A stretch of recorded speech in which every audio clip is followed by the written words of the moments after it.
There we go, my love. Thank you. Here we are. Oh, lovely to have a day off from the restaurant. To a restful night off. Kel! Kelly! Kelly! What's up, love? Kelly, what's wrong? What's happened? There's been a car accident. Toya's hurt and... Imran, he's dead. Imran's dead. Look, you and I know each other pretty well. You investigated my son's murder. You've asked me to help, right? I'm not under arrest. No. And of course you do have the right to a solicitor and... Yada, yada, yada. We can take a break whenever you want. Mallorca, Ibiza, Benidorm. Should we just see how this goes and you can stop me at any time if you do feel that you want a solicitor? Do you think I might need a solicitor? That depends. On what unfolds. what unfolds? We're simply trying to piece together the events leading up to Mr. Habib's death. Of course, but I don't know why you're asking me about him. How would you describe your relationship with you and Mr. Habib? Relationship. Well, he is the father of your child, Alfie. Is that correct? Yes. So, how were relations between the two of you? All right. All right. Even though in Alfie's custody hearing, he accused you of being on drugs. Could you tell me what work you did on Mr. Habib's car? Not much, to be honest. I traced the fault to the ignition pack and fixed it.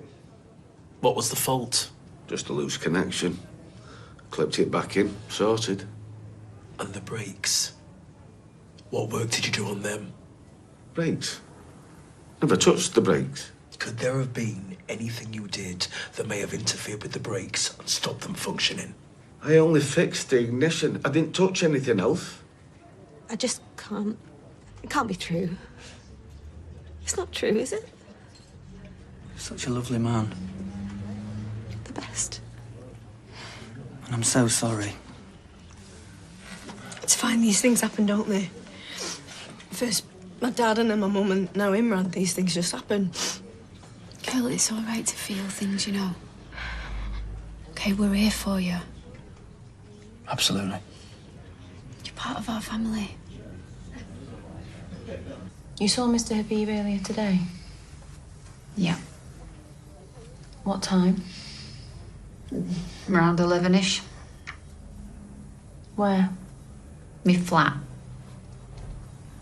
Why? Why did Mr. Habib come to see you? Did you buy any parts to get the car back on the road? No, So you already had the parts in your garage? it didn't need anything. I see.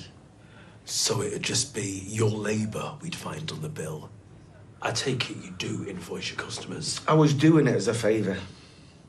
Because you and Mr. Habib are such great mates.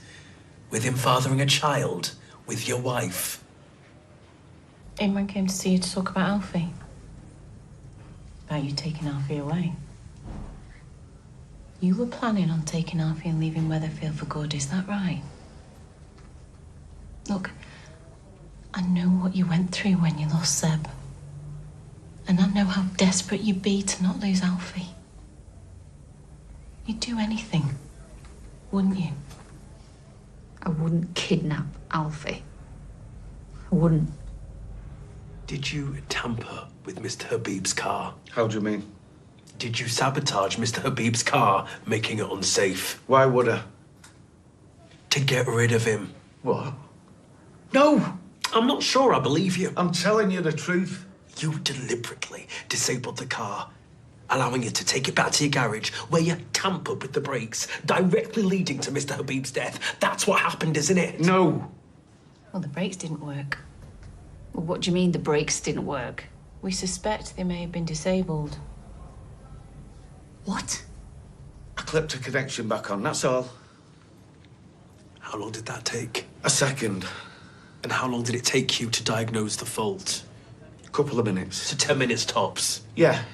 Yeah, the car was in your garage for a couple of hours. Look, all right, I might have exaggerated how long it took to fix.